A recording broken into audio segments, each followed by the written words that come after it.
Welcome to Mitchell Elf. Our theme this year is Adaptations, and this unit is Thorns and Threats, and this is Center 4 Defense Strategies Puzzles. It's a game. It's easy to play inside on a tabletop, and so the goal of this center is for students to identify defense strategies that plants and animals have in common. In this box, in the center, then you're going to find an envelope, and in that envelope you will find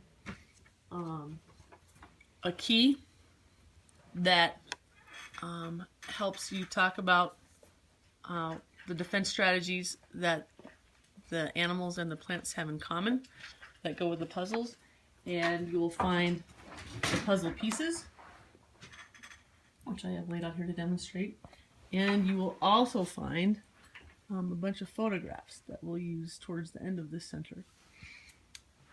To start out, you're going to want to have the puzzle pieces all spread out and kind of mixed up on the table. And you would like them face up, because on the back there's a key.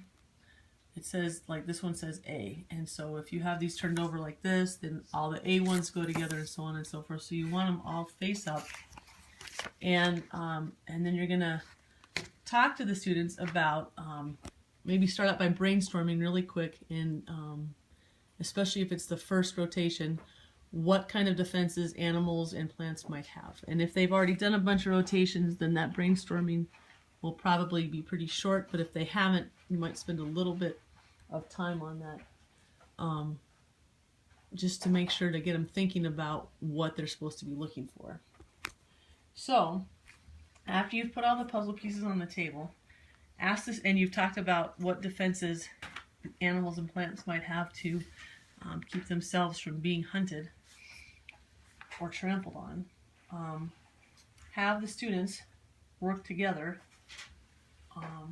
or break into a couple teams and try to put the puzzles together. There are 10 different puzzles, so you could theoretically set it up on a couple of different tabletops. But what the kids are doing is looking for things that have some kind of defense in common. So for instance, this chestnut kind of has a prickly outside, and so does the prickly pear cactus, and so does the porcupine. And so you put all that together, and there's your puzzle piece, and those all go together. The milkweed and the toad, some are just two puzzle pieces, have in common, they have that they're poisonous, that they secrete a poisonous liquid that's dangerous. These all, I think I said, were prickly, if that wasn't obvious. And so on and so forth. So you keep going and trying to put the puzzle pieces together and hoping that, so yep, those don't go together. Oh, nope, those don't go together. Aha. The skunk and the black cherry tree go together. And what do they have in common? They both emit a smell, an odor that keeps things from wanting to come near them or attack them. Some more would include these three: the earthworm, the eel, and the slug. And if you're not sure, you can look on the back, that's H, and then you can come over here and use the key and find H, and it says their defense mechanism is that they're slimy and slippery. And so then, like for this, it gives you even more detail. The slimy coating repels enemies for the slug, and for both the eel and the earthworm, it aids in their escaping. If you go to the toad and the milkweed, you can give more details. The toad, when it's eaten, tastes bad and causes the predator to get sick. And the milkweed, the leaves contain a poison and it's bad tasting sticky sap. Kids that were in ELF last year may remember that the milkweed, eating the milkweed, is a defense of the monarch butterfly, so that when predators like birds eat them, then they don't taste good either, because they have the same poison in them that the milkweed does, but they don't get poisoned by it. Anyhow, so